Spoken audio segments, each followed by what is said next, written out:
बिस्मिल्लाहिर्रहमानिर्रहीम। अस्सलाम वालेकुम डियर स्टूडेंट्स, कैसे हैं आप? उम्मीद करता हूं ठीक होंगे। आज का हमारा टॉपिक क्लास 9 चैप्टर 3 से electronegative character of non metals. इससे पीछे हमने electropositive character of metals discuss किया था। उसी सिलसिले को आगे बढ़ाएंगे, electronegative character of non metals. Non metals के इलेक्ट्रोनेगेटिव करैक्टर, इसकी हमने बात करनी है, जो कि मेटल से बिल्कुल ऑपोजिट है, डिफरेंट है। मेरा नाम नवीद इकबाल, आप देख रहे हैं अपना चैनल इजी केमिस्ट्री 910। अगर आप चैनल पे नए हैं तो आप फौरी तौर पे चैनल को सब्सक्राइब करें, वीडियो को लाइक करें और कमेंट सेक्शन में अपना नाम लाजमी लिखें, अपनी राय जरूर बताएं। अगर आप चैनल पे हमेशा से मुझे प्यार दे रहे हैं, पुराने व्यूअर हैं, तो आपका बहुत शुक्रिया। आप मुसलसल वीडियोस को देखते रहें और उम्मीद करता हूं कि क्लास 9 के तमाम लेक्चर्स जो सबका हो चुके हैं वो आपको समझ आ चुके होंगे और आइंदा आने वाले तमाम तरह इंटरेस्टिंग लेक्चर्स आपके लिए फायदेमंद होंगे। बढ़ते अपने टॉपिक की तरफ, electronegative character of non metals. अब अगर नॉन मेटल्स की हम बात करते हैं तो non metals are electronegative in nature.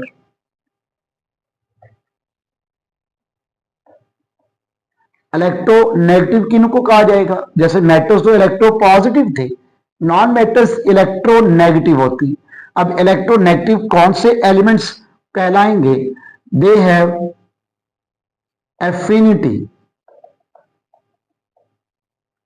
Affinity towards electron. इनकी इलेक्ट्रॉन्स की तरफ एफिनिटी होती है। यहां पे लफ्ज एफिनिटी का मतलब क्या होगा? एफिनिटी मींस अट्रैक्शन, ये आपने ज़हन में रखना है। दे हैव एफिनिटी टुवर्ड्स इलेक्ट्रॉन्स, मतलब इलेक्ट्रॉन्स की तरफ अट्रैक्शन रखते हैं, इलेक्ट्रॉन्स को अट्रैक्ट करते हैं, इलेक्ट्रॉन को गेन करने की कोशिश करते हैं। तो इसका मतलब अगर नॉन मेटल्स इलेक्ट्रोनेगेटिव नेचर है तो ये इलेक्ट्रोनेगेटिव नेचर गेन इलेक्ट्रॉन, ये इलेक्ट्रॉन्स गेन करते हैं। इलेक्ट्रॉन्स गेन करेंगे तो इलेक्ट्रॉन्स गेन करके दे प्रोड्यूस नेगेटिव आयंस। अब जो नेगेटिव आयंस हैं इन्हें हम क्या नाम देते हैं? जैसे पॉजिटिव आयंस को हमने केटायंस का नाम दिया था, नेगेटिव आयंस इनको हम नाम देंगे एनायंस। एनायंस बनाते हैं, नेगेटिव आयंस बनाते हैं, एनायंस बनाते हैं। तो इसका मतलब कि नॉन मेटल्स जो कि इलेक्ट्रोनेगेटिव नेचर हैं, they have affinity towards electron. Electrons की तरफ इनकी अफिनिटी है, अट्रैक्शन पाई जाती है, इलेक्ट्रॉन्स को अट्रैक्ट करते हैं, इलेक्ट्रॉन्स गेन करके प्रोड्यूस नेगेटिव आयंस, एनायंस बनाते हैं। इस तरह इलेक्ट्रॉन्स गेन करके मेटल्स का नेगेटिव आयन बनाना, इसे हम इलेक्ट्रोनेगेटिव का नाम देते हैं। तो अगर हम डेफिनेशन की बात करें, it is the ability of non-metals to gain electrons gain करने की ability and produce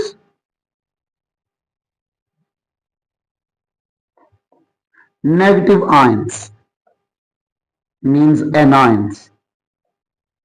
तो नॉन मेटल्स की वो एबिलिटी, वो करैक्टर जिसके वजह से नॉन मेटल्स इलेक्ट्रॉन गेन करते हैं, ability to gain electron and produce negative ions, anions बनाते हैं, नेगेटिव आयंस बनाते हैं। तो नॉन मेटल्स की वो एबिलिटी, वो करैक्टर जिससे इलेक्ट्रॉन्स गेन करके नेगेटिव आयंस बनाए, this ability is called electronegative character.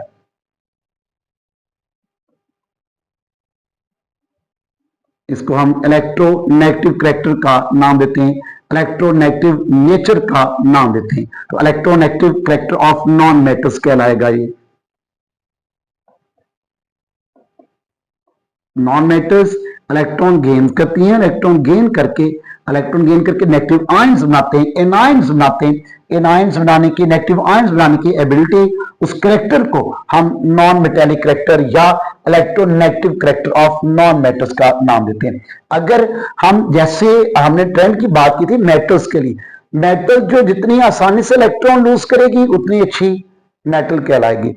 Non metals जितनी आसानी से, जितनी ज्यादा इलेक्ट्रॉन गेन करती है उतनी ज्यादा नॉन मेटेलिक कहलाएगी, उतनी अच्छी नॉन मेटल कहलाती है। तो सबसे ज्यादा हाईली इलेक्ट्रोनेगेटिव,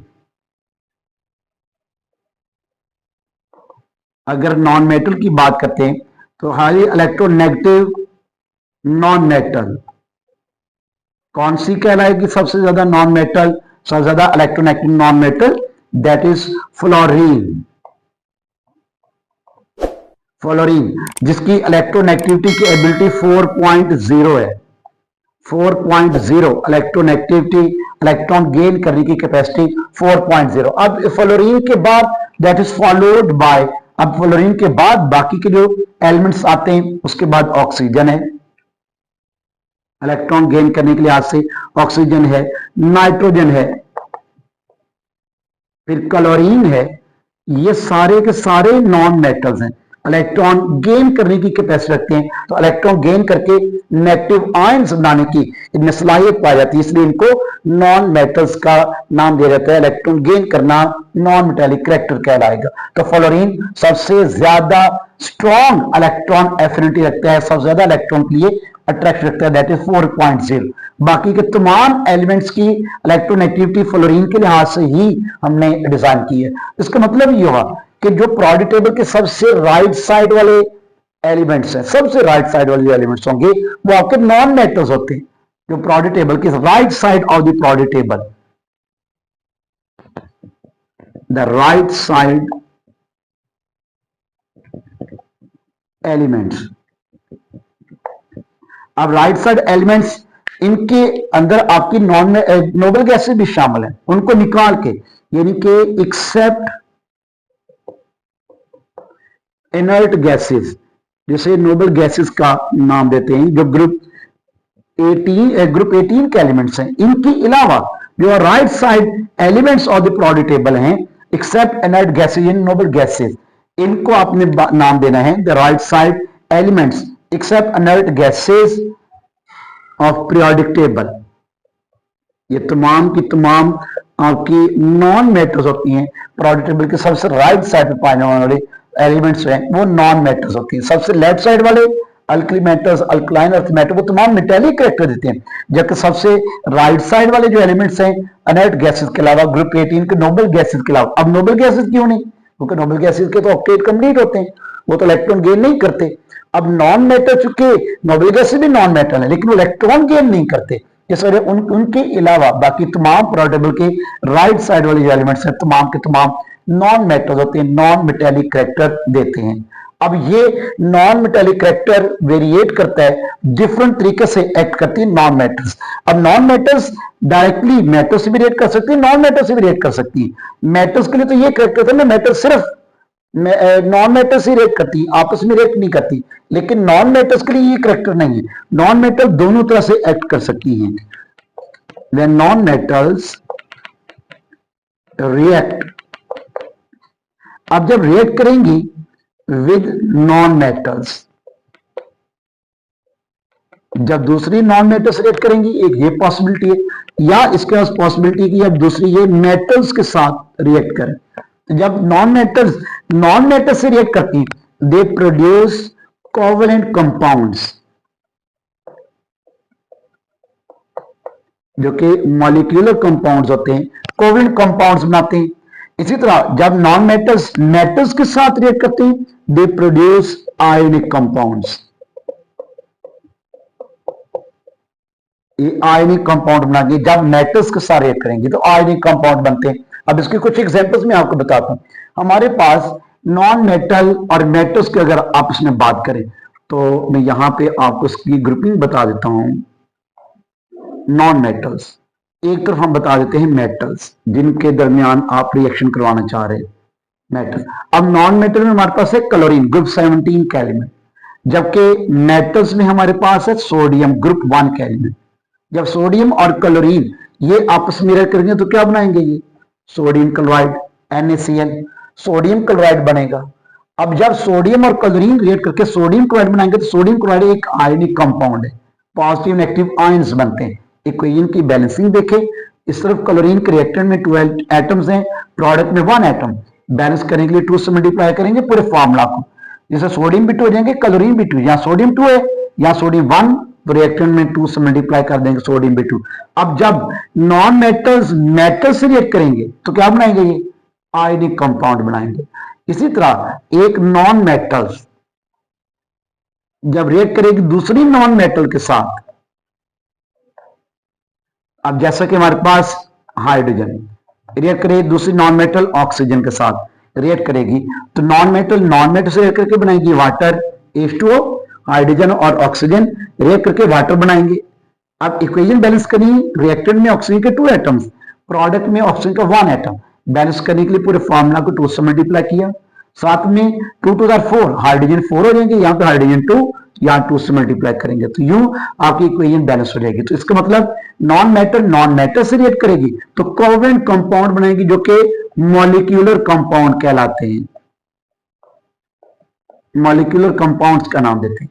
जबकि नॉन मेटल जब मेटल से रिएक्ट करेगी तो ये आयनिक कंपाउंड बनाएगी, जैसे सोडियम क्लोराइड एक आयनिक कंपाउंड बना है। तो ये फर्क होता है इनका।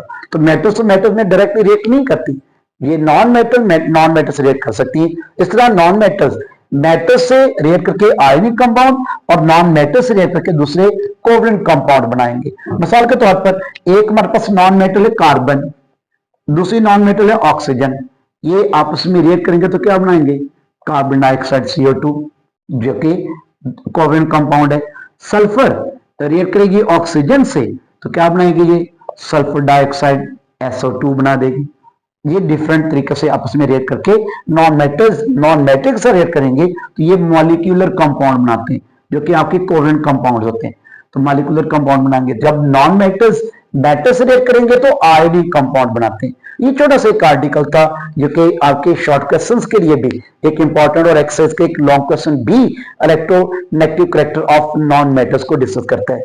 तो छोटी सी वीडियो है, वीडियो को बार बार देखें और इसको समझने की कोशिश करें। इसको रिलेट करेंगे आप अपनी मेटेलिक कैरेक्टर्स के साथ, जो मेटल्स के मेटेलिक कैरेक्टर है इलेक्ट्रोपॉजिटिव कैरेक्टर उसके साथ रिलेट करेंगे। इससे आगे आने वाली वीडियो उसमें हम कंपैरिजन करेंगे आयनिक कंपाउंड्स और मॉलिक्यूलर कंपाउंड, इनके दरमियान कंपैरिजन करेंगे। वो देखने के लिए भी आपने चैनल को सब्सक्राइब करना है, वीडियो को लाइक करना है और कमेंट सेक्शन में अपनी राय का इजहार करें।